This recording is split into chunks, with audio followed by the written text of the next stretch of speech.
Hey guys, in this video, I will show you how you can delete your Opay account. So make sure to watch the video till the very end. And let's begin.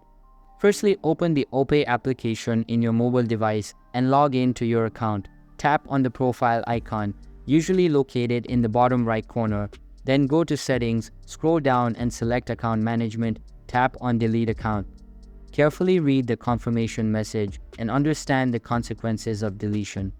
Enter your Opay PIN or password to verify your identity. Click Delete again to confirm. If the app method doesn't work or you require additional assistance, you can contact Opay's customer support. You can reach them through the app by going to Settings, Help and Feedback, then contact us. Alternatively, you can visit the Opay Help Center using this website on your screen and submit a request through the support section. Explain your request to delete your account and provide any necessary information for verification. A customer support representative will guide you through the deletion process or assist you with any issues you might encounter. So that's basically how you can delete your Opay account. So that's all for this video. Hope you liked the video. Thanks.